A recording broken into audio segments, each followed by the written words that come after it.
Thomas Reed reached the end of the pier before stopping beside an old wooden fishing boat. The vessel showed its age without trying to hide it.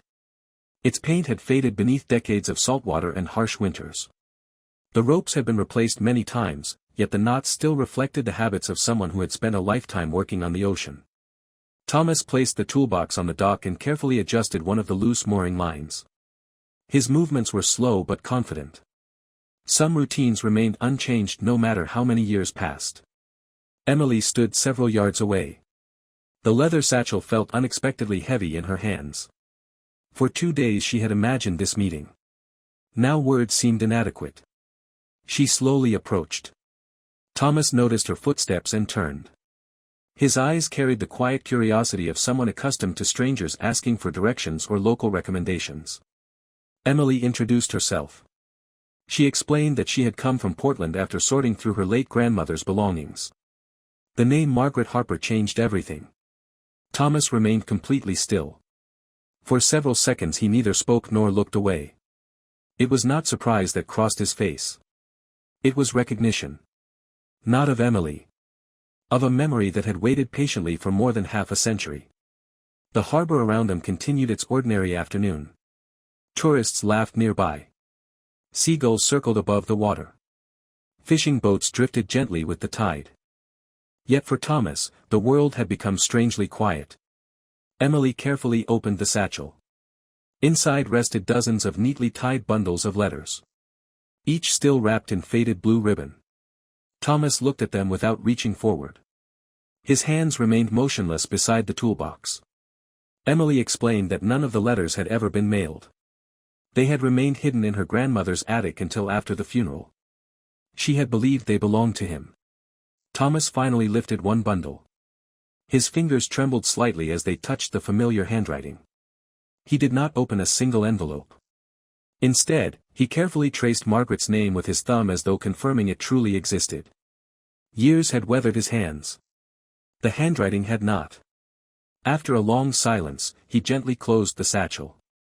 He looked toward the ocean. Far beyond the harbor, fog slowly rolled across the water. Emily realized he needed time. Some discoveries arrived too late to be understood immediately. Thomas thanked her quietly. He asked whether she might join him for coffee before returning to Portland. There was a small cafe overlooking the harbor where he spent nearly every Thursday afternoon. Emily accepted. The cafe occupied the second floor of an old brick building whose large windows overlooked the Atlantic. Fishing boats appeared almost motionless beneath the soft afternoon light. The room smelled of fresh coffee and cinnamon. Few customers remained at that hour. Thomas chose a table beside the window. The satchel rested carefully on the empty chair beside him. Neither touched it. Emily watched him study the harbor in silence. She realized he was gathering courage rather than memories. Eventually he spoke. Not about the letters. About Margaret. He remembered her exactly as she had been at 19. She laughed easily. Collected seashells after every storm. Refused to leave a bookstore without buying at least one novel. Believed every lighthouse had its own personality. Emily smiled. Her grandmother had never stopped buying books. Some habits truly lasted forever. Thomas explained that they had grown up only 3 streets apart in Camden. Their families had known one another for generations. Everyone expected them to marry. Including themselves. Life, however, had followed another course. In 1968, Thomas had enlisted in the Coast Guard. He planned to serve only 4 years before returning home. 2 months after leaving Maine, his father suffered a severe heart attack. The family boatyard nearly collapsed without him. Thomas remained away longer than expected. Letters between him and Margaret became increasingly rare. Then one autumn afternoon he received news that she had become engaged. He never wrote again. Not because he had stopped loving her. Because he believed she had chosen happiness elsewhere. Emily listened quietly. Her grandmother's letters suddenly made painful sense. 2 people had spent decades protecting one another from pain that neither had intended to cause. Neither knew the whole story. Neither had stopped remembering. Outside, rain began falling lightly over the harbor. Thomas finally opened the first envelope. The paper crackled softly with age. His eyes moved slowly across each line. Minutes passed. Emily looked away, giving him privacy even inside the quiet cafe. When he finished reading, he folded the letter with extraordinary care. A faint smile appeared. Not joyful. Peaceful. He opened another. Then another. Time disappeared. Evening settled beyond the windows. The cafe emptied. Employees quietly prepared for closing. Thomas remained surrounded by 50 years of unread words. Occasionally he smiled. Occasionally tears gathered in his eyes before disappearing just as quietly. Emily had spent years preserving letters inside climate-controlled archives. She had never witnessed one returning to the person for whom it had always been intended. It felt less like delivering old paper. More like restoring a missing chapter of someone's life. When the cafe finally prepared to close, Thomas carefully gathered the letters once again. He looked toward Emily. There was gratitude in his expression. But also something else. A question. He asked whether she would remain in Bar Harbor another day. There was something she deserved to see. Something Margaret had never known existed. Emily agreed. She had planned to return to Portland that evening. Now, for reasons she could not fully explain, the journey no longer felt finished. It felt as though it had only just begun. Emily checked into a small inn overlooking Frenchman Bay shortly before sunset. The room was simple, with white wooden walls, an old writing desk facing the window, and a narrow balcony from which she could see fishing boats returning to the harbor. The lighthouse in the distance blinked steadily through the gathering dusk, its beams sweeping slowly across the darkening Atlantic. She unpacked only the essentials. Her overnight stay had been unexpected. Originally, she had planned to return to Portland before midnight, finish sorting her grandmother's belongings, and drive back to Boston the following morning. Instead, she found herself in a coastal town she had never visited, waiting to learn why an 88-year-old man believed there was still something Margaret Harper deserved to know. The thought stayed with her long after darkness settled over the bay. She wondered whether her grandmother had imagined this moment during the final months of her life. Had she secretly hoped someone would eventually deliver the letters? Or had she accepted that they would remain hidden forever? Emily could no longer ask. That realization carried a sadness unlike grief. Death ended conversations before every question found its answer. The following morning arrived beneath clear blue skies. The storm clouds had disappeared entirely, leaving the Atlantic calm enough to reflect the early sunlight like polished glass. Emily reached the harbor shortly before 9. Thomas was already waiting. He stood beside an old green pickup truck whose paint had faded beneath decades of salty sea air. The leather satchel rested carefully on the passenger seat. He had spent most of the previous evening reading. Judging by the slight redness around his eyes, he had slept very little. Yet he looked lighter somehow. Not happier. Simply less burdened. As though 50 years of unanswered questions had quietly begun finding their place.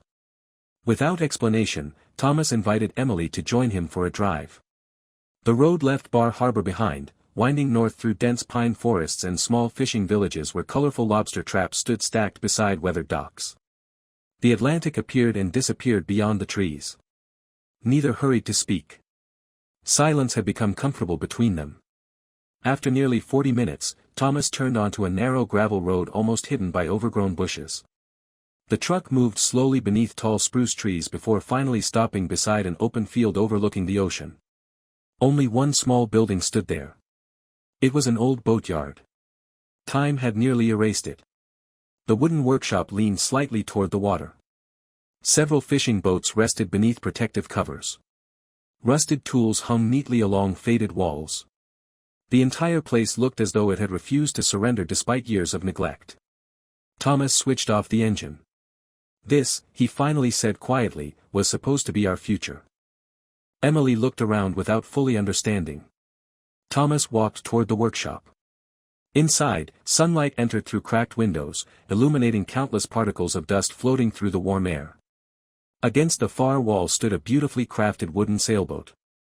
Unlike everything else in the building, it appeared almost new. Its polished surface reflected the light with remarkable elegance. Every curve had been shaped with extraordinary care. Emily approached slowly. The craftsmanship was breathtaking. Thomas rested one hand gently against the smooth wooden hull. More than 50 years earlier, while still in his 20s, he had begun building the boat by hand. Every evening after work. Every weekend. His plan had been simple. When construction was finished, he and Margaret would sail along the New England coast during their honeymoon. He smiled faintly. The boat had taken nearly 6 years to complete. By then, Margaret had already been married for almost 4. He never sold it. Never launched it. Never even gave it a name. It remained exactly where he had built it. Waiting for a journey that never happened. Emily slowly walked around the sailboat. Only then did she notice something carved into the unfinished wooden stand supporting it. The initials MH and TR. Small. Carefully engraved. Almost hidden beneath layers of varnish. Thomas admitted he had forgotten they were still there. For decades, he had visited the workshop every Thursday. Sometimes he repaired fishing boats for neighbors. Sometimes he simply sat beside the unfinished dream and listened to the ocean. People often assumed he came to work. In truth, he came to remember. Emily suddenly understood why Margaret had continued writing all those years. Love had not disappeared. It had simply changed shape. Neither of them had spent their lives waiting for the impossible. They had lived. They had worked. Margaret had built a family. Thomas had built boats. Yet each quietly carried a small part of the life they had once imagined together. Not as regret. As gratitude. Thomas opened the leather satchel once again. Nearly half the letters had already been read. Others still waited. He carefully removed one written in 1984. Margaret described watching her son graduate from college. She wrote proudly about the man he had become. Then, near the end, one sentence caught Thomas's attention. Sometimes I wonder if somewhere along this same coastline, you're watching the same sunset. He looked toward the Atlantic. I was. The answer came almost as a whisper. I watched that sunset from this very workshop. Neither of them spoke for several minutes. The silence no longer felt heavy. It felt sacred. As though the distance created by 5 decades had become just a little smaller. Before leaving, Thomas unlocked an old cabinet standing in the corner of the workshop. Inside lay dozens of carefully labeled boxes. Blueprints. Photographs. Newspaper clippings. Receipts. At the very bottom rested a small wooden case. He handed it to Emily. Inside was an old brass compass. Its surface had darkened with age, but the engraved initials remained perfectly visible. MH. Thomas smiled gently. Margaret had given it to him on his 21st birthday. Every letter had mentioned the compass. He had carried it aboard every fishing vessel, every Coast Guard cutter, and every boat he had ever built. Now, after reading her final message, he believed it belonged with her family once again. Emily closed the case carefully. She realized the journey north had already given her far more than answers. It had revealed that love did not always end because people stopped caring. Sometimes it ended because time, fear, and silence quietly took control. And sometimes, if fate remained patient enough, even 50 years of silence could still find its way home. Emily returned to Boston at the beginning of the following week, but the city no longer felt exactly as she remembered it. For years she had appreciated its rhythm. The quiet order of the library, the predictable routine of preserving centuries-old documents, and the comforting certainty that every day would resemble the one before it had once given her life stability. Now that same stability felt strangely incomplete. Her apartment overlooked a narrow brick street lined with maple trees whose leaves had already begun turning shades of orange and crimson. Autumn had arrived earlier in Massachusetts than she remembered. She unpacked slowly. The brass compass Thomas had returned now rested on her bookshelf beside several framed photographs of her grandmother. Margaret's hidden letter remained folded inside one of Emily's favorite books. The leather journal containing Thomas's sketches occupied a place on her desk where she could see it every morning. Each object seemed to carry a different version of the same lesson. Some stories ended because people stopped loving one another. Others ended simply because no one found the courage to speak before time made the decision instead. Emily thought about that sentence almost every day. Her work at the library resumed immediately. Researchers requested fragile manuscripts. Students visited the archives searching for forgotten newspaper articles. Historians spent hours examining letters written by soldiers, politicians, immigrants, and ordinary families whose names had disappeared from public memory long ago. Emily had handled thousands of personal letters throughout her career. Until now, they had always belonged to strangers. Now every faded envelope reminded her of Margaret and Thomas. She found herself wondering how many other collections hidden inside attics, basements, and forgotten trunks contained stories that had never reached their destination. One rainy afternoon her department received several boxes donated by the family of a recently deceased professor. Most contained academic notes and lecture drafts. Near the bottom of the final box lay a bundle of letters tied together with blue ribbon. Emily froze. For a brief moment she felt as though history had repeated itself. The ribbon was almost identical to the one Margaret had used. She untied it carefully. The letters proved entirely unrelated. Yet the experience changed something inside her. That evening she submitted a proposal to the library director. Instead of simply preserving historical correspondence, she wanted to begin a public project dedicated to reconnecting forgotten family archives with surviving relatives whenever possible. Too many stories, she believed, remained unfinished. Too many voices had been carefully stored away instead of heard. The proposal was ambitious. It would require months of research, funding, and cooperation with museums across New England. For the first time in years, Emily felt genuinely excited about her work. Not because it would advance her career. Because it finally carried a purpose beyond preservation. Several days later an unexpected package arrived from Bar Harbor. Inside rested a small wooden frame. Behind the glass sat one of Thomas's pencil sketches. It showed Margaret standing barefoot along the shoreline, holding her shoes while watching waves roll toward the beach. She could not have been older than 20. Her expression carried the effortless happiness only youth seemed capable of preserving. A short handwritten note accompanied the drawing. Thomas explained that he believed Emily should keep it. Margaret had always loved that particular afternoon. She had laughed because an unexpected wave had soaked both of them moments after the sketch was finished. Thomas admitted he remembered the laughter more clearly than the drawing itself. Emily placed the framed sketch beside the compass. Her apartment slowly filled with pieces of a story she had never lived but somehow understood. Weeks passed. Emily and Thomas began exchanging letters. Real letters. Written by hand. Not emails. Not messages. Every Sunday afternoon one of them placed an envelope into a mailbox. Every Thursday the other received it. They wrote about ordinary things. The changing weather. Books. The library. The harbor. The tourists who still became fascinated by old ships. The fishermen who refused to retire. Neither attempted to replace the years they had lost. Instead, they quietly built an unexpected friendship across several hundred miles of coastline. Thomas occasionally shared memories Margaret had never written about. Emily responded with stories from her grandmother's later years. Gradually each discovered parts of Margaret that the other had never known. One had known the ambitious young woman dreaming about the future. The other had known the grandmother who baked blueberry pies every Sunday and insisted that every rainy afternoon deserved a good novel. Together those memories formed a complete portrait of someone neither could have understood alone. Winter arrived before either noticed how quickly autumn had disappeared. Snow covered Boston. The Atlantic turned steel gray beneath freezing skies. Christmas decorations illuminated narrow streets while people hurried between shops carrying wrapped gifts through icy winds. On Christmas Eve another letter arrived from Bar Harbor. Unlike previous envelopes, this one contained no sketches. No memories. Only a single invitation. Thomas explained that every year he placed a small wreath beside an old lighthouse overlooking the harbor. Margaret had once told him it was her favorite place to watch the first snowfall over the ocean. He wondered whether Emily might join him this year. She accepted without hesitation. The drive north felt strangely familiar now.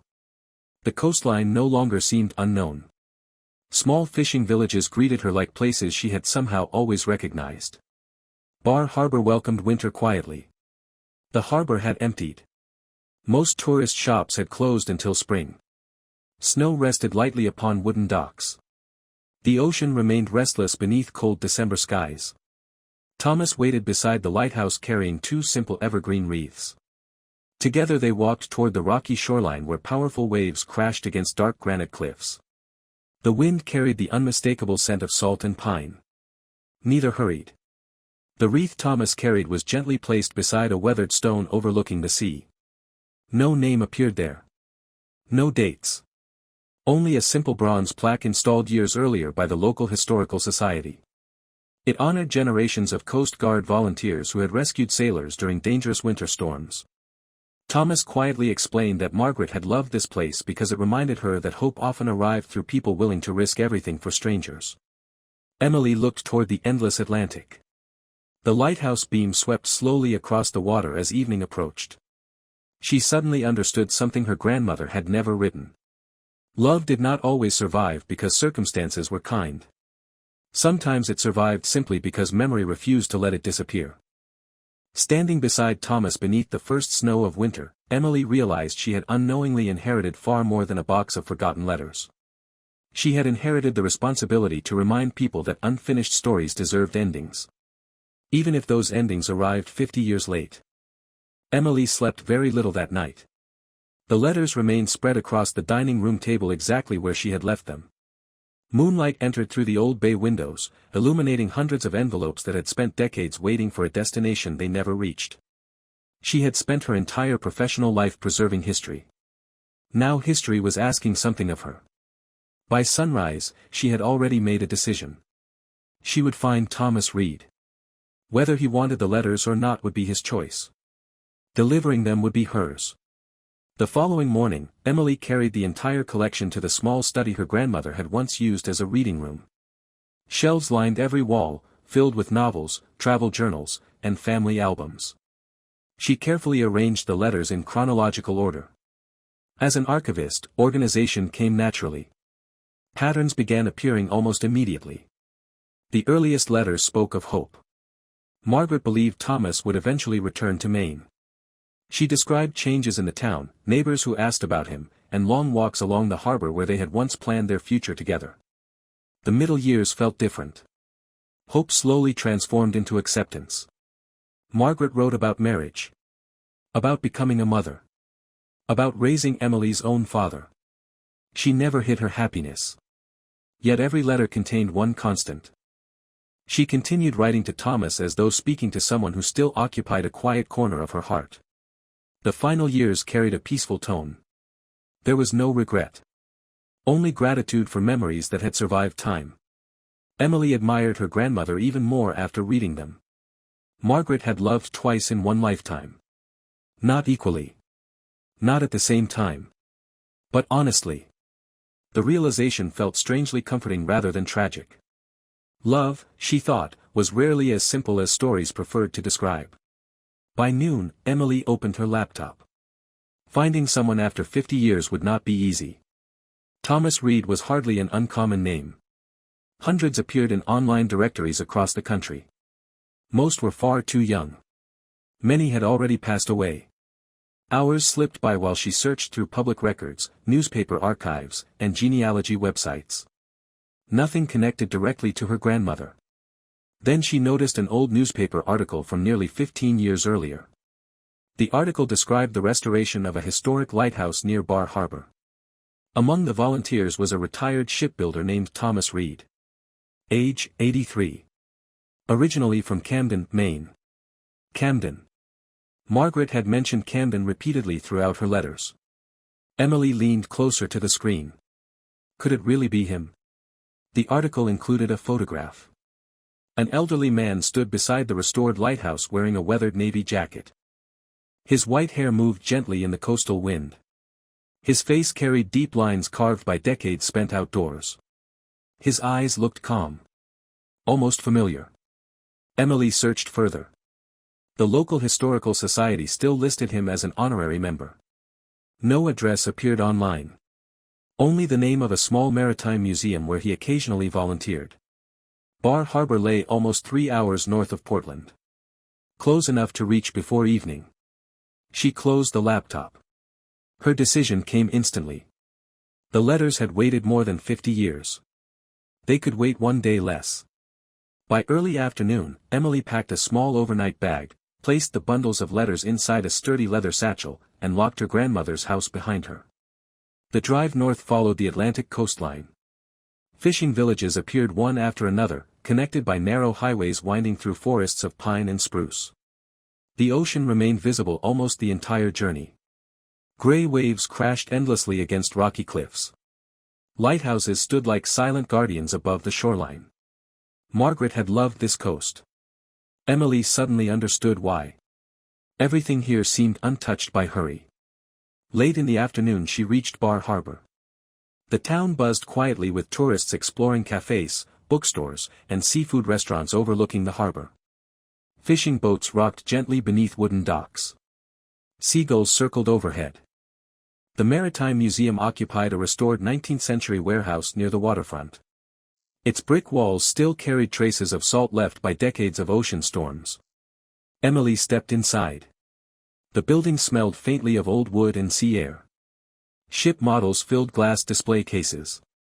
Historic navigation instruments lined polished shelves. Black and white photographs documented generations of fishermen whose lives had shaped the coastline. An elderly volunteer greeted her warmly. Emily introduced herself and explained that she was searching for Thomas Reed. The volunteer smiled. "He still comes here almost every Thursday," he said. "Though not today." Emily felt disappointment settle almost immediately. Before she could thank him and leave, the volunteer looked toward one of the windows. As a matter of fact. Emily turned. Outside, an older man walked slowly along the harbor carrying a small toolbox. His pace was steady despite his age. He paused occasionally to greet people passing along the waterfront. Several children waved enthusiastically. He answered each greeting with the same gentle smile. The volunteer nodded toward the window. "That's Thomas." Emily's heart began beating faster. She looked down at the leather satchel resting beside her chair. Inside lay hundreds of letters written across 3 decades. Words that had crossed half a century without ever reaching the man now walking quietly beside the ocean. She had imagined this moment dozens of times during the drive. Now that it had arrived, certainty disappeared. How did someone introduce 50 years of unanswered love? She took a slow breath. Then she picked up the satchel. Stepped outside. And walked toward the man whose life had unknowingly remained connected to her grandmother's until the very end. The rain had been falling over Portland, Maine, since early morning. It was not the violent kind that flooded streets or bent trees beneath heavy winds. Instead, it arrived quietly, covering the old coastal city in a soft gray haze that blurred rooftops, fishing boats, and distant lighthouses into watercolor silhouettes. Emily Harper watched the rain through the kitchen window of her grandmother's house while holding a cup of coffee that had already grown cold. 3 days earlier she had buried the last person who had truly known her childhood. Margaret Harper had lived in the white Victorian house on Willow Street for almost 50 years.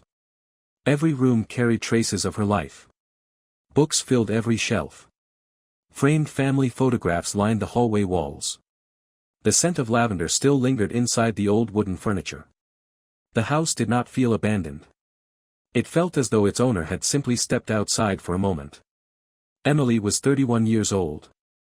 She had spent the last 7 years living in Boston, working as a historical archivist for one of the city's oldest libraries. Her profession revolved around preserving forgotten letters, journals, and documents that most people no longer considered important. She often joked that she understood the lives of strangers better than her own. After the funeral, she had taken 2 weeks away from work to organize her grandmother's belongings before the property could be sold. She believed the task would be straightforward. She had underestimated how difficult it was to pack an entire lifetime into cardboard boxes. The attic became her final responsibility. Unlike the carefully organized rooms below, the attic looked untouched for decades. Dust floated through narrow beams of afternoon light. Old furniture rested beneath white sheets. Suitcases from another century leaned against weathered walls. A broken rocking chair stood near a tiny circular window overlooking the Atlantic Ocean. Every object seemed frozen in time. Emily climbed the narrow staircase carrying only a flashlight and a pair of work gloves. The floor creaked beneath every step. She spent nearly 2 hours opening forgotten trunks, sorting through faded Christmas decorations, old quilts, children's toys, and stacks of newspapers whose headlines described events long since absorbed into history. Nothing appeared unusual. Until she reached a cedar chest hidden beneath several folded blankets. The lock had already rusted away. Inside rested dozens of neatly tied bundles wrapped in pale blue ribbon. Letters. Hundreds of them. Each envelope carried the same handwriting. Margaret Harper. None carried postage stamps. None had ever been mailed. Emily carefully untied the ribbon surrounding the first bundle. The earliest letter was dated April 17, 1968. The last had been written almost 30 years later. Every envelope bore the same name. Thomas Reed. Emily frowned. She had never heard that name before. Her grandfather's name had been William Harper. He had died 15 years earlier. Who was Thomas Reed? Why had her grandmother written hundreds of letters to another man? And why had none of them ever left this house? She carried the entire box downstairs. Evening settled slowly outside while rain continued tapping gently against the windows. Emily placed the letters across the dining room table. The temptation to read them felt almost unbearable. Professionally, she understood the importance of respecting private correspondence. Personally, she also understood that unanswered questions rarely disappeared on their own. She finally opened the first envelope. The paper had yellowed with age, but the handwriting remained remarkably elegant. The letter contained no greeting beyond a single name. Thomas. Margaret described standing on the harbor watching fishing boats disappear into thick morning fog. She wrote about missing someone whose absence had become part of every ordinary day. She hoped he remained healthy. She wondered whether he still carried the old compass she had once given him. She ended by promising she would write again, even if no reply ever came. Emily slowly folded the letter closed. It did not sound like friendship. It sounded like unfinished love. She read another. Then another. Hours disappeared unnoticed. The story unfolded gradually across decades. Margaret and Thomas had grown up together in a small coastal town. They had planned to marry after college. Then something had happened. The letters never explained it directly. Instead, they revealed consequences. Thomas had left Maine. Margaret had remained. Life had continued separately for both of them. Yet every few months she continued writing. Birthdays. Christmas. Storms. Family memories. Even after marrying William Harper, she never entirely stopped. Not because she wished to abandon her marriage. But because some part of her life had remained unfinished. Emily searched desperately for a reply. There were none. Only Margaret's voice stretching across 30 years of silence. Near midnight a folded sheet of paper slipped from the final envelope. Unlike the others, it had never been sealed. The handwriting looked weaker. Less certain. It had been written only 6 months before Margaret's death. If someone other than me is reading these letters, then time has made the decision I never could. Thomas deserved to know that I never forgot. If he is still alive, please tell him I kept every promise except the one that mattered most. Tell him I was happy. But tell him I was never able to stop wondering what our lives might have become. The letters belong to him now. Perhaps they always did. Emily lowered the page. Outside, the rain had finally stopped. The house became completely silent. She looked once more at the hundreds of unopened letters covering the table. For the first time since arriving in Maine, she understood that organizing her grandmother's belongings had never been the real reason she had returned. Someone, somewhere, had spent half a century waiting for words that had never arrived. And somehow, that responsibility had now become hers. Winter settled over New England with remarkable patience. By January, snow had transformed Boston into a city of muted colors. Historic brick buildings stood beneath white rooftops, narrow streets echoed with the sound of boots pressing into fresh snow, and the Charles River drifted slowly beneath thin sheets of ice. Emily returned to her ordinary routine after Christmas, but nothing felt ordinary anymore. Her proposal for the library's archival outreach project had unexpectedly attracted significant attention. At first, only a few colleagues expressed interest. Within weeks, however, local museums, historical societies, and several universities offered to participate. The idea was surprisingly simple. Across America, countless private letters, journals, and family documents remained hidden inside attics, forgotten boxes, or abandoned houses. Many belonged to people whose descendants had never even known they existed. Emily believed those stories deserved another chance. Not because every forgotten letter contained extraordinary secrets. Most did not. They contained birthdays, ordinary worries, descriptions of weather, family dinners, and hopes for the future. Exactly the things history books almost always ignored. Yet together, those ordinary moments explained lives more honestly than monuments ever could. Her grandmother had unknowingly taught her that. The project slowly became known as the Last Letter Initiative. The title came naturally. It honored the final note Margaret had left inside the cedar chest. Emily never told anyone where the name originated. Some stories remained beautifully personal. One afternoon in early February, while reviewing hundreds of newly donated family documents, Emily discovered a familiar pattern. Another unopened letter. Then another. A small collection of 12 envelopes written during the Second World War by a young nurse stationed in France. None had ever reached their intended recipient. For the first time in her career, Emily did not simply catalog them. She began searching. It took nearly 3 weeks before she located the writer's only surviving granddaughter living in Vermont. When the woman arrived at the library, she expected little more than an academic consultation. Instead, Emily carefully placed the unopened letters into her hands.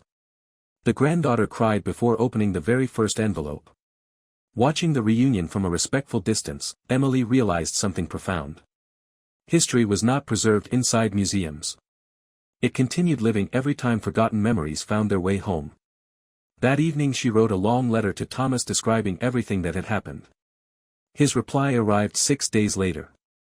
Inside the envelope rested another pencil sketch. This one showed an elderly lighthouse keeper standing alone during a snowstorm. The drawing carried remarkable detail despite being completed entirely with graphite. Thomas explained that he had started sketching again every afternoon after reading Margaret's letters. He had not seriously drawn for almost 40 years. Somehow, they had reminded him of the young man he used to be. Emily smiled while reading. Margaret had changed Thomas's life once. Half a century later, she had managed to do it again. Spring approached slowly. Snow melted from rooftops. Harbors reopened. Fishing boats returned to waters that had remained nearly empty throughout the winter. One Saturday morning Emily received another handwritten envelope. This time, Thomas's handwriting appeared less steady. Age, she realized, had finally begun making itself visible. The letter contained an invitation. Not to Bar Harbor. To Camden. He explained that he had not returned there in almost 30 years. Margaret had written about the town more than any other place. He believed it was finally time to visit again. He wondered whether Emily might accompany him. She accepted immediately. The drive from Boston to Camden took most of the day. As the miles passed, the landscape gradually became more familiar. Small churches. Old farmhouses. Rocky shorelines. Dense forests of pine stretching toward the Atlantic. Thomas met her in Camden rather than Bar Harbor. For a long moment they simply stood beside their parked cars, quietly observing the town where everything had begun more than 60 years earlier. Very little had changed. The harbor remained almost exactly as Margaret had described in her letters. White sailboats floated gently beside weathered wooden docks. The bookstore still occupied the corner building overlooking Main Street. Even the old church continued ringing its bell every hour. Time had certainly moved forward. Yet the town itself seemed determined to protect its memories. Thomas led Emily through streets he could still navigate without hesitation. Every corner carried a story. A bakery where Margaret insisted on buying blueberry muffins before school. A narrow alley where they had once hidden from an unexpected summer storm. The public library where they had unknowingly checked out the same novel on the same afternoon. None of those places appeared extraordinary. That was precisely why they mattered. Life was rarely transformed by grand events. It changed quietly inside ordinary afternoons. Eventually they reached a small white house overlooking the harbor. Its windows were boarded. The front garden had disappeared beneath wild grass. A weathered, "For Sale" sign leaned beside the front gate. Thomas stopped walking. Emily immediately understood. Margaret had grown up there. He remained standing for several minutes. Not because he wished to enter. Only because memory required time. He quietly admitted that he had not been brave enough to return after leaving for the Coast Guard. Every road reminded him of plans that had never happened. Now, standing there with Margaret's granddaughter, the sadness felt different. It no longer belonged only to him. It had become part of a larger story. A story that had finally reached someone willing to carry it forward. Emily looked at the neglected house. For reasons she could not explain, an unexpected thought entered her mind. Some places deserved to disappear. Others deserved another chance. She said nothing. The idea remained quietly with her as they continued walking through the town where two young people had once believed the future would always wait for them. Neither realized that before the summer arrived, that forgotten White House would change both of their lives in a way neither could possibly imagine. Emily remained in Bar Harbor for 3 more days. What had begun as a simple journey to deliver a forgotten collection of letters gradually transformed into something entirely different. She no longer felt like a visitor helping an elderly stranger complete an unfinished chapter of his life. Instead, she found herself becoming part of the story her grandmother had quietly carried for more than 50 years. Each morning Thomas visited the harbor before sunrise. The habit had survived retirement, changing seasons, and the passing of nearly 7 decades. Fishermen still prepared their boats long before the town awoke. Engines rumbled softly across calm water while gulls circled overhead, anticipating the day's first catch. Emily began joining him. She rarely spoke during those early walks. Neither did Thomas. The silence between them never felt uncomfortable. It resembled the Atlantic itself, steady, patient, carrying countless untold stories beneath an almost motionless surface. As they walked along the docks, Emily noticed how many people greeted Thomas by name. Young fishermen stopped repairing their lobster traps to wave. Tourists occasionally recognized him from the Maritime Museum and thanked him for explaining the history of the coastline. Shop owners stepped outside their stores simply to wish him a good morning. He answered every greeting with quiet warmth. There was no trace of the bitterness Emily might have expected from someone who had lived with unanswered questions for so many years. She slowly realized something important. Thomas had not spent his life waiting. He had simply never forgotten. There was a profound difference between those two things. On the 4th morning, light fog drifted over the harbor, hiding the horizon almost completely. The world seemed reduced to wooden docks, distant buoys, and the gentle sound of waves touching old pilings. Thomas led Emily toward a weathered bench overlooking the water. He carried one of Margaret's letters. Its paper had become softer after being unfolded and carefully read several times. Without opening it again, he held it gently between both hands. The letter had been written in October of 1979. Margaret described taking Emily's father to his first day of elementary school. She admitted she had cried after watching him disappear through the classroom door. Not because she doubted he would be happy. Because she suddenly realized how quickly life continued moving. One sentence remained in Thomas's thoughts. We spend so much time believing the important moments are still ahead that we forget we are already living them. Emily had underlined those words the previous evening while helping Thomas organize the letters. Now, watching fishing boats disappear into the fog, she understood why her grandmother had written them. People rarely recognized happiness while experiencing it. Only memory revealed its true shape. Later that afternoon, Emily returned alone to the Victorian house in Portland. She had postponed sorting through the remaining belongings, convinced that nothing else inside could possibly surprise her. She was wrong. The attic, now nearly empty, revealed details she had overlooked during her first hurried search. Behind an old wardrobe she discovered a narrow wooden cabinet built directly into the wall. Unlike the cedar chest, this compartment had been carefully hidden. Inside rested only 3 objects. A faded photograph. A small leather journal. And a sealed envelope bearing Emily's name. Her heart immediately began beating faster.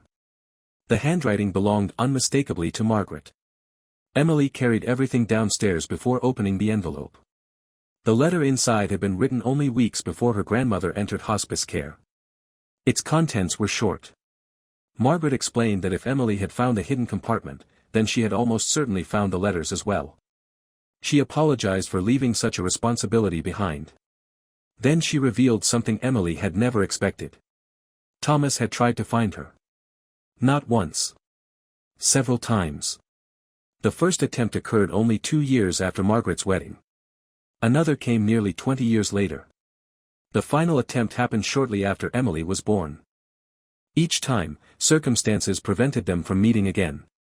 Margaret believed fate had been giving them opportunities. Fear had quietly stolen every one. Emily read the sentence 3 times before continuing.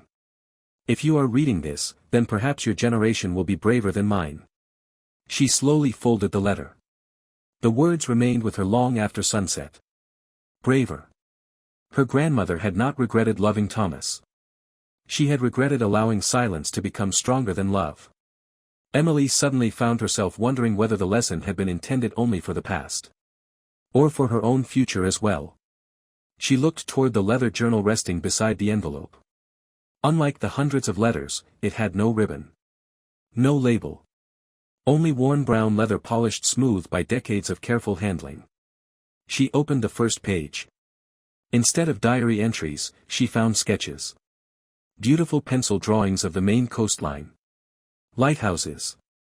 Fishing boats. Rocky cliffs. And between them, portraits. A young woman reading beneath a tree. Standing on a pier. Collecting seashells after a storm. Margaret. Every sketch had been signed with the same initials. Tr. Emily stared in disbelief. Thomas had been an artist. Not professionally. But with remarkable talent. She turned another page. Then another. The journal contained nearly 100 drawings, all created during the years before Thomas left for the Coast Guard. At the very end rested a folded newspaper clipping from 1968. Its headline announced the departure of a Coast Guard rescue vessel from Portland Harbor. A young Thomas appeared in the accompanying photograph, standing proudly in uniform. On the back of the clipping Margaret had written only one sentence. The day I convinced myself that loving someone sometimes meant letting them leave. Emily closed the journal slowly. For the first time, she realized the tragedy of Margaret and Thomas had not been caused by betrayal. Nor by lack of love. It had been created by timing, assumptions, and the quiet belief that the other person would always understand without explanation. Sometimes, she thought, silence was not the absence of words. It was the beginning of losing someone. Summer arrived almost unnoticed. The restoration of the old house became part of Camden's daily life. Local residents who had watched the building slowly decay for decades now slowed their cars as they passed, smiling at the sight of freshly painted shutters, blooming hydrangeas, and lights glowing warmly through the windows each evening. The house no longer looked abandoned. It looked lived in. Emily had begun dividing her time between Boston and Camden. Every Monday morning she drove south before sunrise, spending 4 days at the library. Every Thursday afternoon she returned to Maine, where weekends gradually stretched into longer stays. The journey no longer felt exhausting. Instead, the 4-hour drive became a time for reflection. She often found herself thinking about how unexpectedly her life had changed. Only 6 months earlier she had believed her future was already planned. She would continue working in the archives, eventually become department director, perhaps publish another academic paper, and quietly grow older surrounded by documents describing other people's lives. Now she spent her weekends covered in sawdust, restoring century-old windows, planting flowers, and helping preserve a house she had never imagined owning. For the first time in years, she looked forward to Monday's ending. Daniel had postponed his return to Oregon indefinitely. Originally, he intended to remain only 1 week. Then another. Then another. His architectural firm had agreed to let him work remotely while he completed several restoration projects in New England. He rented a small apartment above the old bookstore in Camden, though most evenings seemed to end on the porch of the White House overlooking the harbor. Neither Emily nor Daniel questioned how naturally this routine had formed. It simply happened. Every morning they shared coffee before beginning work. Afternoons were spent restoring rooms one by one. Evenings belonged to the ocean. Sometimes they watched sailboats disappear beyond the horizon. Sometimes they read quietly. Sometimes they exchanged stories about childhood, careers, and places they had loved. Neither felt the need to fill every silence. One Saturday Thomas arrived carrying a long wooden crate. Age had slowed him noticeably during the past few months, yet his smile remained unchanged. Inside the crate rested dozens of carefully rolled architectural drawings. Daniel immediately recognized them. They were the original blueprints of Thomas's unfinished sailboat. Every measurement had been drawn by hand. Every wooden joint carefully calculated. The pages smelled faintly of cedar despite their age. Thomas admitted he had not looked at the plans in nearly 40 years. For decades they remained locked inside a cabinet at the workshop. After reading Margaret's letters, however, he no longer wanted unfinished dreams hidden away. Daniel spread the drawings across the dining room table. His professional instincts immediately took over. The design impressed him. Thomas had never studied naval engineering. Everything had been learned through experience, observation, and patience. Yet the proportions were elegant. Balanced. Remarkably advanced for someone building entirely by hand. Emily watched both men discussing tiny construction details with quiet fascination. She realized that although nearly 60 years separated them, they shared the same careful attention to craftsmanship. One built homes. The other built boats. Both believed lasting things could never be rushed. That afternoon Thomas made an unexpected suggestion. The sailboat should finally touch the water. The sentence surprised everyone. For decades the vessel had remained inside the workshop as a monument to a future that never happened. Now Thomas believed its purpose had changed. It no longer represented loss. It represented survival. Dreams delayed were not always dreams destroyed. Daniel immediately offered to help complete the remaining work. Emily smiled as she imagined the old boat finally sailing across the same Atlantic it had waited half a century to meet. The following weeks brought new energy to everyone involved. Restoring the house remained important. But now another project quietly unfolded inside the weathered workshop near Bar Harbor. The unfinished sailboat emerged into daylight for the first time in decades. Dust covered every surface. Several wooden sections required replacement. The mast had never been installed. Its sails had never been sewn. Yet the structure itself remained astonishingly strong. Thomas walked around it slowly. He rested one hand against the polished hull. "I thought I was preserving a memory," he admitted one afternoon.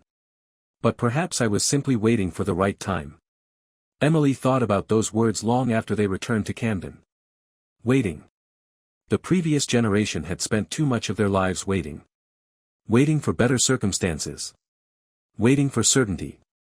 Waiting until fear disappeared. It never had. She silently promised herself she would not make the same mistake. A few days later she received unexpected news from Boston. The library board officially approved funding for the Last Letter initiative. The project would expand throughout New England over the next 2 years. Several museums and universities had agreed to participate. Emily would become its director. The promotion represented everything she had worked toward professionally. Yet accepting it meant spending far more time in Boston. Possibly even traveling throughout the country. That evening she carried the official letter onto the porch. The Atlantic shimmered beneath the fading light. Daniel noticed her unusually thoughtful expression almost immediately. She explained the opportunity. He congratulated her sincerely. There was genuine pride in his voice. Yet afterward, both fell unusually quiet. Neither mentioned the obvious question. What would happen now? For months their lives had slowly woven together through ordinary routines. Morning coffee. Shared work. Evening walks. None of it had ever been planned. Distance had quietly become irrelevant because neither imagined it lasting forever. Now reality returned. Daniel's architectural firm expected him back in Oregon before autumn. Emily's new position would demand more of her than ever before. The silence between them that evening felt different from every silence before. Not uncomfortable. Uncertain. As darkness settled over Camden Harbor, Emily remembered one of Margaret's final letters. The hardest decisions are rarely between right and wrong. More often they are between two futures that both ask us to give something up. She looked toward the lighthouse, whose steady beam swept across the Atlantic just as it had for generations. For the first time since finding the cedar chest, she understood that Margaret's story had not only been a lesson about love. It had also been a warning. Life would eventually ask everyone the same question. Would they choose fear? Or would they choose each other? The idea refused to leave Emily's thoughts. Even after returning to Boston, the abandoned White House overlooking Camden Harbor remained vividly present in her mind. She could still picture the peeling paint beneath the afternoon sunlight, the overgrown garden stretching toward the broken fence, and the empty windows that had once framed Margaret's view of the Atlantic Ocean. It was more than an old building. It was the place where two lives had first become intertwined. For decades it had stood quietly above the harbor, surviving storms, harsh winters, and changing generations. Now it waited for someone who no longer knew its story. Emily tried to convince herself that the feeling would disappear. It did not. Instead, it grew stronger with each passing day. At work, she found herself absent-mindedly sketching the outline of the house in the margins of meeting notes. While cataloging old documents, she caught herself wondering who owned the property now. Every evening she returned to Thomas's sketches, comparing them with photographs she had taken during their visit. One drawing immediately caught her attention. It showed Margaret sitting on the front porch of the very same house, reading beneath the warm light of a summer afternoon. The garden around her overflowed with blooming hydrangeas. The porch swing looked newly painted. Everything felt alive. Emily looked at the drawing, then at the recent photograph she had taken. The difference between them was heartbreaking. Time had not only aged the house. It had erased the people who had given it meaning. Several days later curiosity finally overcame hesitation. She contacted the real estate agency listed on the weathered sign. The house had belonged to another family for nearly 40 years. After the owners passed away, none of their children wished to keep it. The property had remained unsold for almost 2 years. Too expensive to renovate. Too old for modern buyers. Developers had already expressed interest in purchasing the land. Most intended to demolish the house entirely before building luxury vacation homes overlooking the harbor. Emily thanked the agent and ended the call. For several minutes she simply stared through the library window. She understood perfectly that saving the house made little financial sense. She also knew that not everything valuable could be measured in money. That evening she drove home beneath steady rain. Instead of preparing dinner, she opened her laptop and reviewed her savings. Years of careful budgeting had allowed her to accumulate a respectable amount. Not enough to purchase a historic property outright. Enough for a substantial down payment. The thought frightened her. She had always lived carefully. Predictably. Buying an old house in another state seemed entirely unlike her. Then she remembered something Margaret had written. Fear has an extraordinary talent for disguising itself as common sense. Emily smiled despite herself. Perhaps courage rarely felt reasonable. The following weekend she drove back to Camden. The real estate agent greeted her warmly and unlocked the front door. The interior smelled faintly of cedar, sea air, and dust. Sunlight entered through tall windows overlooking the harbor. The wallpaper had faded. Floorboards creaked beneath every step. Several rooms required extensive repairs. The roof leaked in 2 places. The plumbing belonged to another century. Yet beneath years of neglect, the house possessed undeniable beauty. Original oak staircases curved elegantly toward the second floor. Fireplaces remained intact. Hand-carved wooden moldings framed every doorway. Most importantly, the view remained exactly as Margaret had once described in her letters. The Atlantic stretched endlessly beyond the windows. Emily wandered slowly from room to room. She imagined Margaret running down the staircase as a teenager. Reading novels beside the fireplace during winter storms. Watching Thomas leave through the front gate for what neither realized would become the last ordinary morning of their youth. History lingered gently within every wall. The attic surprised her most. Unlike Margaret's attic in Portland, this one stood almost completely empty.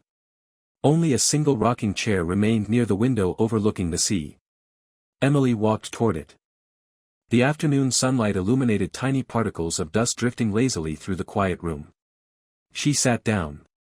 The chair rocked softly. Outside, waves crashed rhythmically against distant rocks below the hill.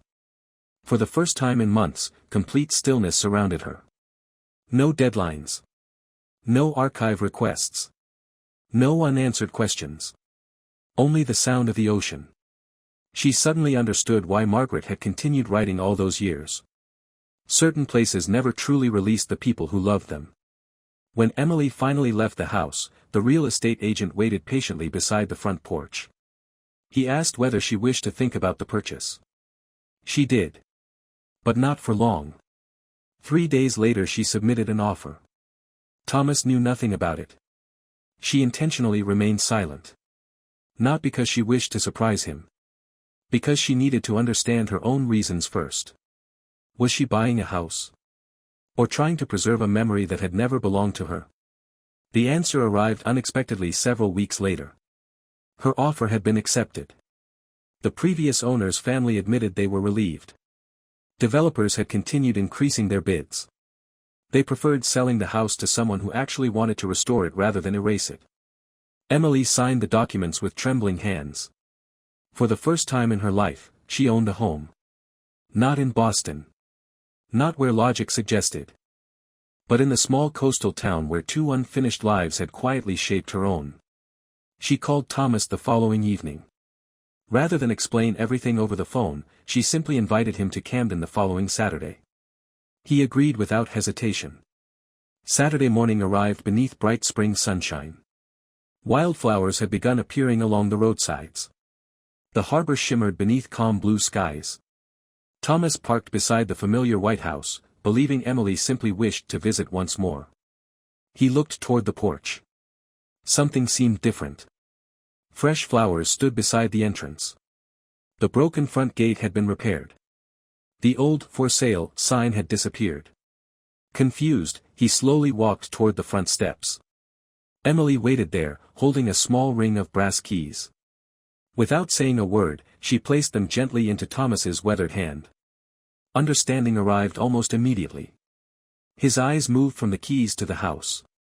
Then back to Emily. For several long moments he remained completely still. The Atlantic breeze carried the scent of salt and blooming lilacs through the garden. Finally, he looked once more at the home where the happiest memories of his youth had begun. It was no longer waiting to be forgotten. Someone had chosen to remember. And for the first time in many decades, the old house overlooking Camden Harbor belonged once again to people who understood the priceless value of its story. The young man remained outside the gate for several seconds, studying the restored house with an expression that blended surprise, curiosity, and disbelief. The evening breeze carried the scent of the Atlantic across the hill, gently moving the branches of the maple tree that had stood in the front yard for longer than anyone in town could remember. Emily stepped down from the porch. The man introduced himself as Daniel Reed.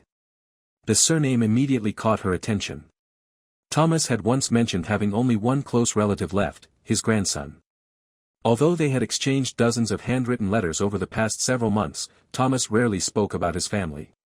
Whenever he mentioned Daniel, it was only briefly, describing him as an architect living in Portland, Oregon, who visited Maine only once or twice a year because of work. Emily had never expected to meet him. Daniel explained that Thomas had never told him someone had purchased Margaret's childhood home. He had simply received an old photograph from his grandfather a week earlier. On the back, Thomas had written only one sentence. "Some stories deserve another beginning." Curious, Daniel had taken a week off from work and flown across the country. He expected to find the abandoned house exactly as he remembered it from childhood. Instead, he found freshly painted walls, restored windows, blooming gardens, and a woman standing on the porch as though the house had never belonged to anyone else. Emily invited him inside. The evening sunlight poured through the front windows, filling the empty living room with warm golden light. Daniel walked slowly from room to room, running his fingertips gently across the polished wooden banister. He smiled quietly. He remembered visiting the house only twice as a child. Both times, Thomas had brought him there without offering any explanation. While other children spent weekends at amusement parks or beaches, Daniel had spent entire afternoons helping his grandfather clean abandoned rooms and repair broken shutters. At the time, he had thought they were simply maintaining an old property for someone else. Only years later did he begin wondering why Thomas always became unusually quiet whenever they left. Now, everything finally made sense. Emily prepared coffee while Daniel continued exploring the house. When he returned to the dining room, his eyes settled upon the leather journal resting on the table. He recognized it immediately. Thomas had searched for that journal for decades. Daniel remembered seeing his grandfather open an empty wooden drawer every few years, hoping it might somehow have returned. Emily carefully explained how she had discovered it in Margaret's hidden compartment. She also described the letters. The cedar chest. The unfinished correspondence. Thomas's workshop. The sailboat. The restoration. Daniel listened without interrupting. As an architect, he spent his career preserving old buildings whenever possible. Developers often hired him to renovate historic structures while maintaining their original character. For him, architecture had never been about walls or roofs. It was about protecting memory. When Emily finished telling the story, Daniel looked around the room once more. He admitted that this house had shaped his own career more than he had ever realized. His grandfather had brought him there because he wanted at least one person to understand why old places mattered. Daniel had been only 12 years old. He remembered asking why they never simply sold the empty house. Thomas had answered with a sentence he never forgot. Some buildings remember people better than photographs ever could. That single idea eventually inspired Daniel to study historic preservation instead of commercial design.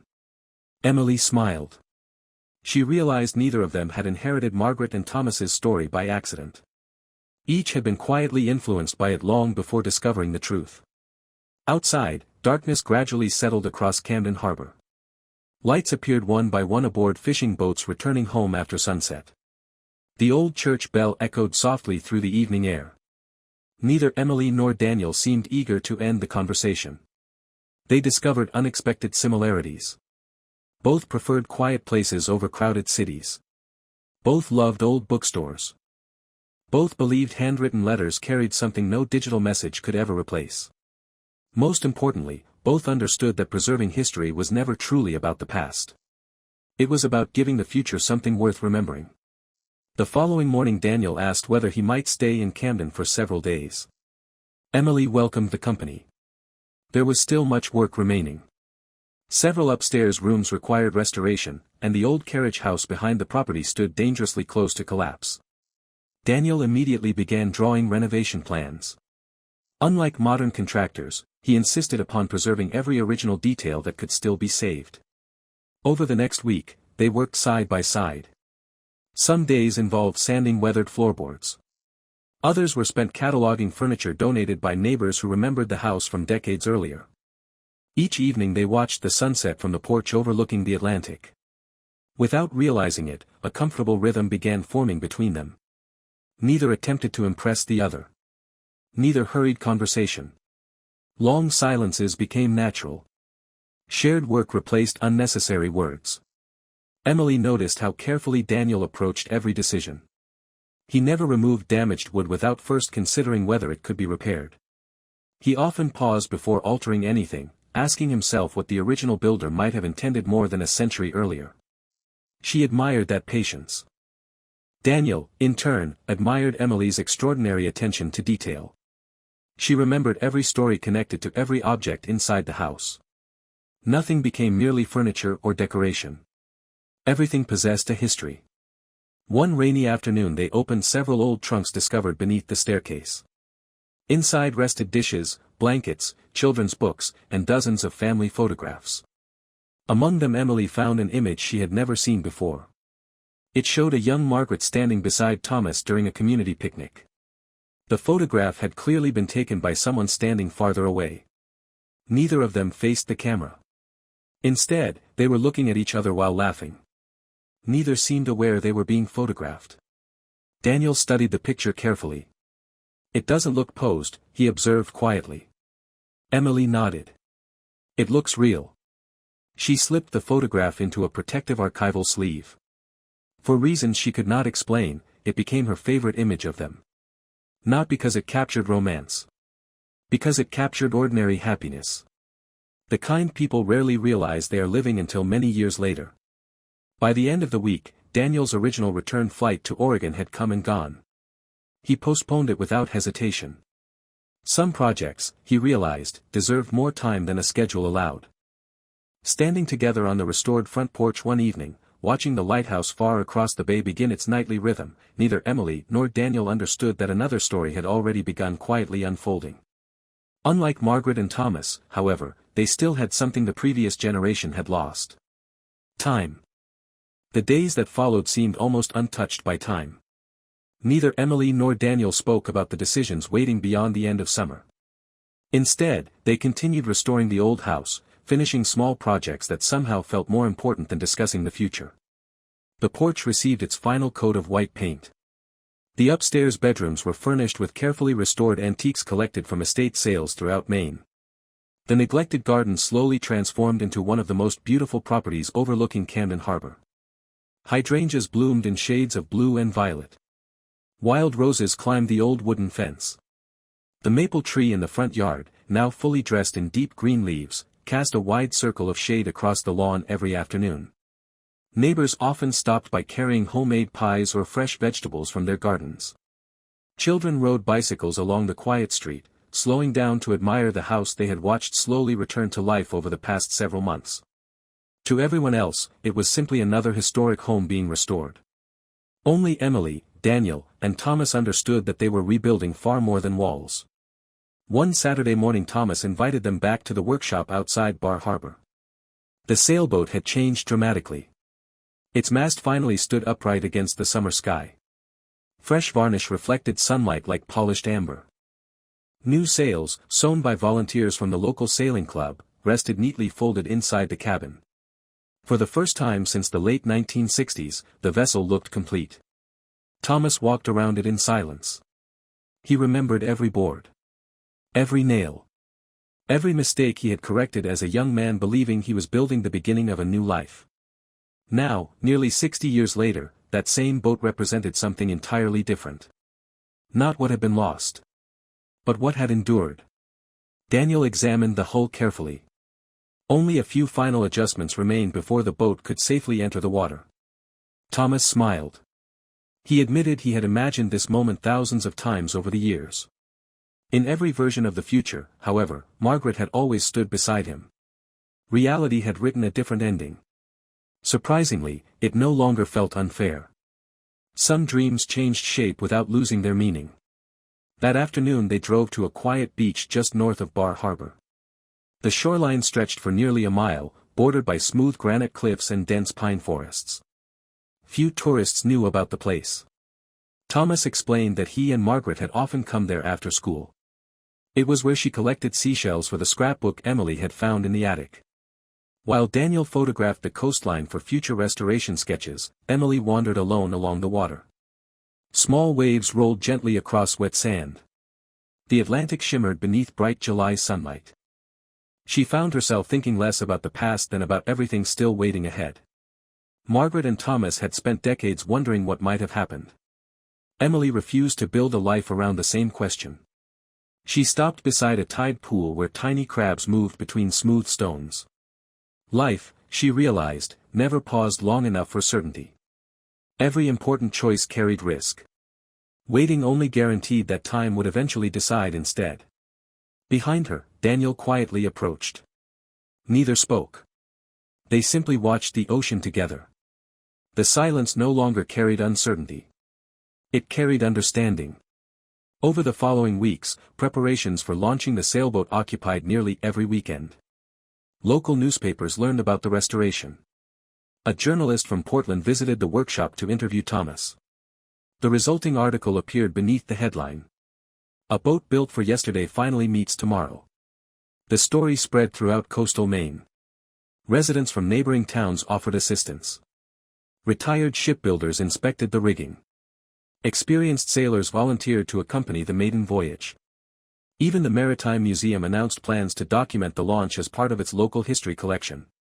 Thomas accepted the attention politely, though Emily noticed he often seemed embarrassed by it. He insisted the boat was never intended to become famous. It was built for one person, he quietly admitted. And somehow it ended up bringing together many. Meanwhile, Emily's new archival initiative officially began. The first months proved even more successful than expected. Families from across New England contacted the library, asking for help identifying forgotten photographs, journals, military letters, and personal collections discovered inside old homes. Every week another forgotten story found its rightful owners. Emily traveled frequently between Boston, Vermont, New Hampshire, and Maine. The work exhausted her physically. Emotionally, however, it fulfilled her more than anything she had ever done.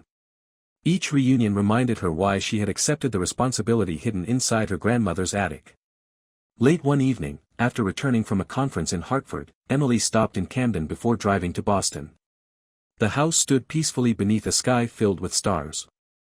Daniel was sitting alone on the porch. Architectural drawings lay scattered across the table beside him. He had been designing a long-term preservation plan for the property, ensuring future owners would never accidentally erase its historic character. Emily sat beside him. The harbor below reflected moonlight so brightly that the water almost appeared silver. For several minutes neither moved. The silence felt familiar. Comfortable. Finally, Daniel admitted something he had avoided saying for months. He had received an offer from one of the largest historic preservation firms on the West Coast. The position would be the greatest opportunity of his career. It also required returning to Oregon before the end of September. Emily looked toward the ocean. The news did not surprise her. She had known this moment would eventually arrive. Still, hearing it aloud made everything feel suddenly fragile. She thought about her own promotion. The library. The expanding initiative. The responsibilities waiting in Boston. 2 futures. 2 different coasts. The same impossible distance that had once separated Margaret and Thomas. A cool breeze drifted across the porch. Somewhere in the harbor a buoy rang softly against gentle waves. Emily closed her eyes for a moment. History had given her every possible warning. She knew exactly what silence could cost. The question was whether knowing the lesson would be enough to change the ending. Far out on the Atlantic, the lighthouse beam completed another slow circle across the dark water. Unlike decades earlier, however, this story still had time left to choose its own direction. Thomas stood motionless on the porch for a very long time. The brass keys rested quietly in the palm of his hand, reflecting the warm afternoon sunlight. He turned one of them between his fingers as though trying to convince himself that the moment was real. More than 60 years had passed since he had last unlocked the front door of this house. He had believed he never would again. Emily watched him without interrupting the silence. She understood that some moments belonged entirely to memory before they could become part of the present. Finally, Thomas climbed the 3 wooden steps leading to the entrance. His movements were slow, not because of age, but because every inch of the house carried a lifetime of memories. The key slipped into the old brass lock with surprising ease. The mechanism resisted for only a second before turning with a soft metallic click. The door opened inward. Warm spring air drifted through the hallway. Dust no longer covered the floors. Emily had already hired a local cleaning company to prepare the house after purchasing it. The rooms remained empty, but sunlight once again reached every corner through freshly washed windows. For several minutes Thomas simply stood inside the entrance. He did not move.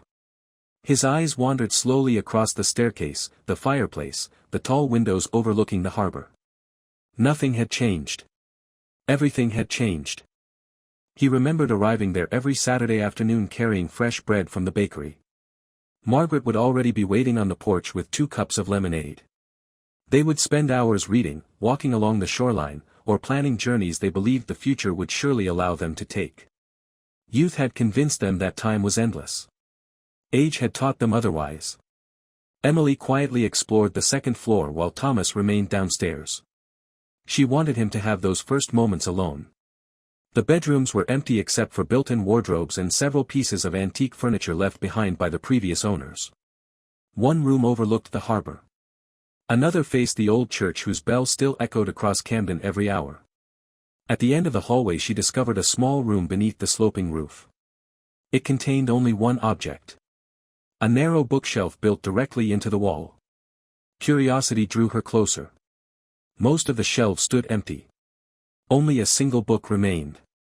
Its faded blue cover carried no title. When Emily opened it, she realized it was not a book at all. It was a scrapbook.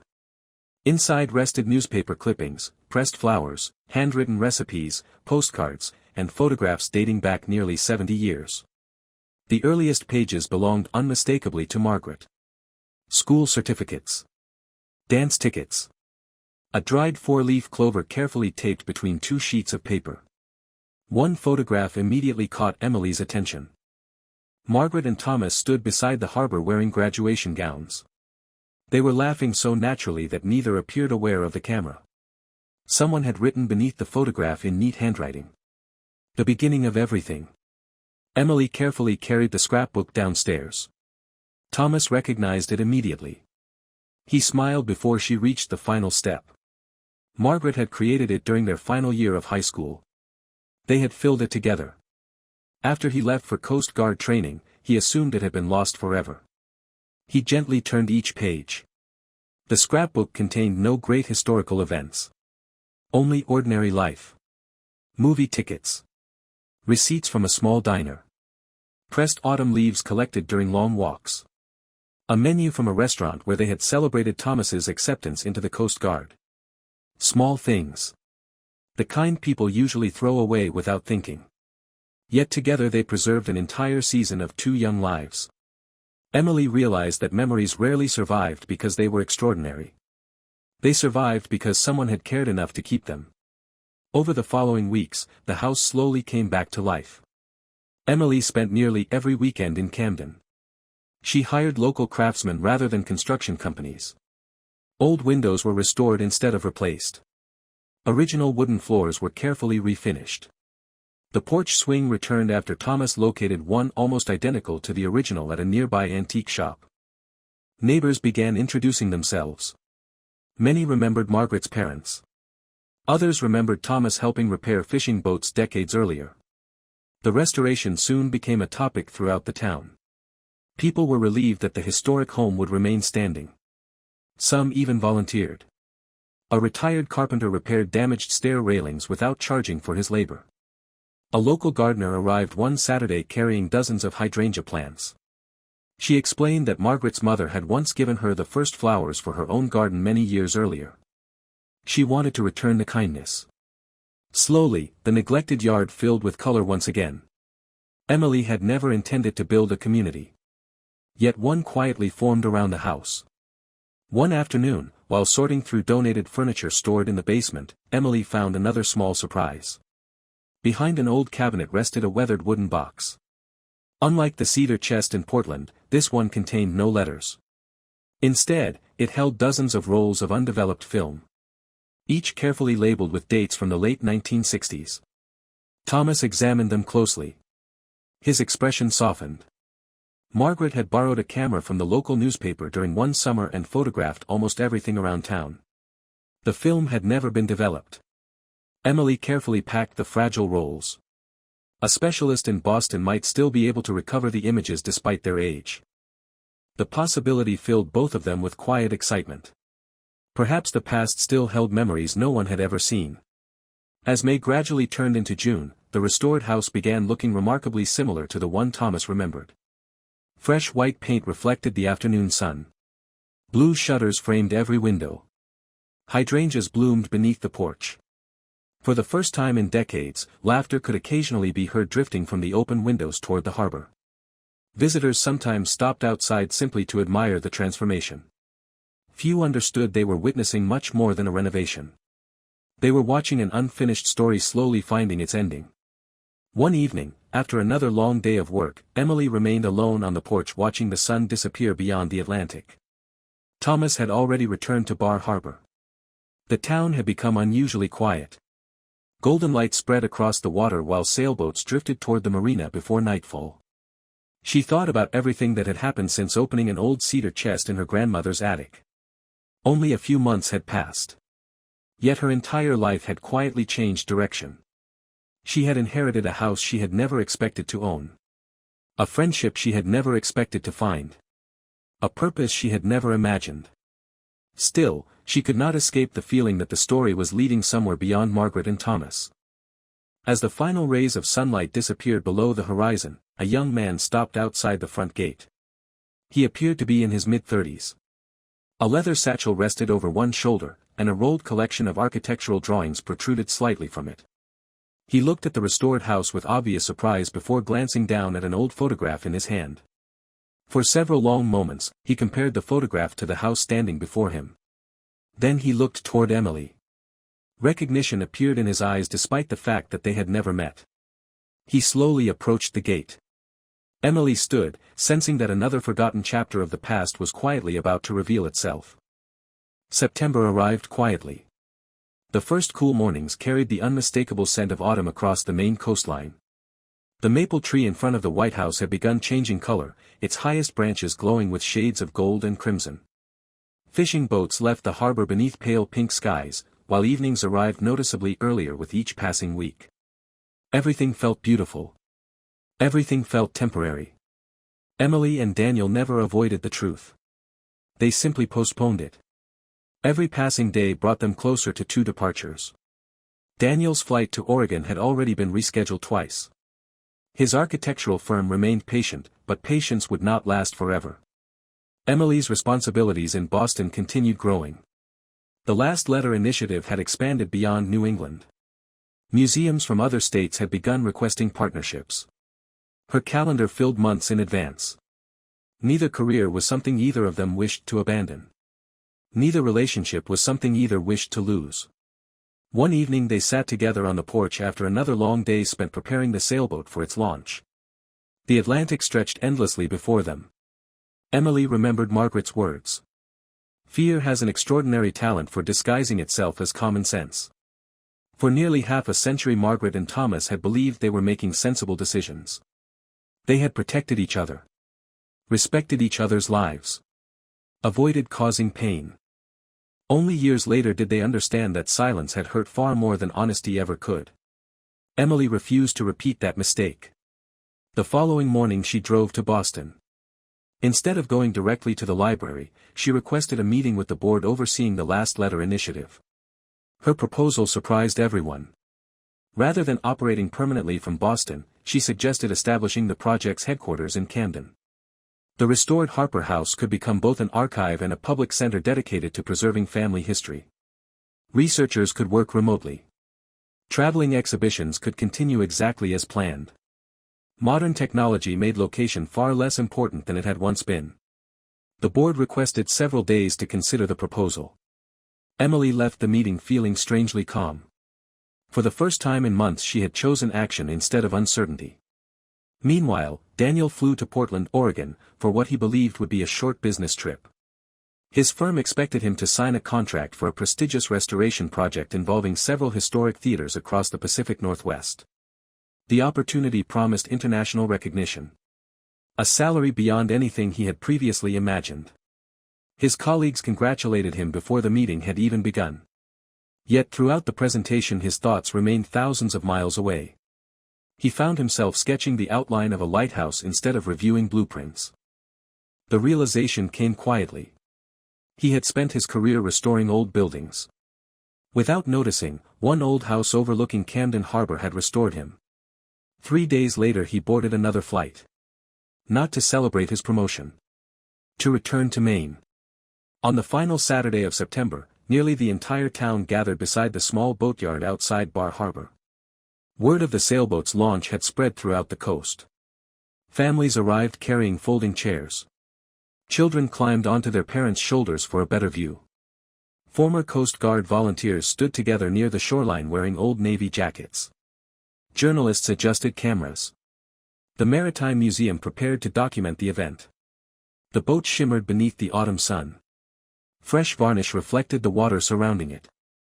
White sails fluttered gently in the coastal breeze. For the first time in nearly 60 years, Thomas touched the finished mast with quiet satisfaction. He had finally given the boat a name. Painted carefully across the stern in elegant navy lettering. Margaret. There was no applause. Only respectful silence. Everyone somehow understood that the name belonged there. The launch required dozens of volunteers. Ropes tightened. Wooden supports disappeared one by one. Slowly, almost reluctantly, the sailboat began moving toward the water. Thomas remained standing at the end of the dock. Emily stood beside him. Daniel watched from only a few steps away. The hull touched the Atlantic for the very first time. Gentle waves lifted it effortlessly. After waiting more than half a century, the boat floated exactly as Thomas had always imagined. Perfectly balanced. For several moments no one spoke. Thomas's eyes never left the water. A quiet smile appeared. Not because an old dream had finally come true. Because he had lived long enough to see it transformed into something even greater. The boat no longer belonged to a future that never happened. It belonged to everyone whose lives had been changed by remembering. Later that afternoon, after the crowds had dispersed, Thomas asked Emily and Daniel to join him aboard the sailboat. The three of them sailed slowly beyond the harbor. The Atlantic remained calm. A cool wind filled the white sails. The coastline gradually drifted farther behind them. Thomas guided the wheel only briefly before inviting Daniel to take his place. He looked toward Emily. The same peaceful expression remained upon his face. He explained that every generation inherited something from the previous one. Sometimes it was money. Sometimes property. Sometimes traditions. Margaret had left something different. She had left a reminder that love required courage while there was still time to choose it. As the lighthouse faded into the distance, Thomas quietly placed Margaret's final letter into Emily's hands. He had carried it with him since the day she delivered the cedar chest. He no longer needed it. Its purpose had been fulfilled. Emily carefully folded the letter and placed it inside her jacket. The ocean stretched endlessly in every direction. For the first time since beginning the journey months earlier, she felt completely certain about where her life was leading. Several weeks later, the board unanimously approved her proposal. The Harper House officially became the permanent home of the Last Letter Initiative. Families from across America began visiting Camden, bringing forgotten diaries, photographs, journals, and unopened letters discovered in attics and basements. The old living room transformed into an exhibition space. The upstairs rooms became research offices. The porch overlooking the harbor remained exactly as it had always been. A place for reflection. A place where stories continued. Daniel declined the position in Oregon. Instead, he established his own architectural practice specializing exclusively in historic preservation throughout New England. His office occupied the restored carriage house behind the Harper House. Every project he accepted reflected the lesson Thomas had taught him years earlier. Old places deserved another chance. Winter arrived once again. Exactly 1 year had passed since Emily climbed into her grandmother's attic searching for old Christmas decorations. The cedar chest still rested there. Now empty. Its purpose completed. On Christmas Eve, Thomas joined Emily and Daniel at the Harper House. Snow fell gently beyond the windows. A fire burned quietly inside the living room. The scrapbook rested on the coffee table beside Margaret's compass and Thomas's restored sketches. No one needed to speak very much. The silence carried warmth instead of regret. Before leaving that evening, Thomas paused beside the front door. He looked once more toward the ocean visible through the window. Then toward the two people standing together in the hallway. He smiled. For years he had believed his story ended with loss. He finally understood that stories rarely belong to only one generation. Sometimes they simply waited for someone else to finish writing them.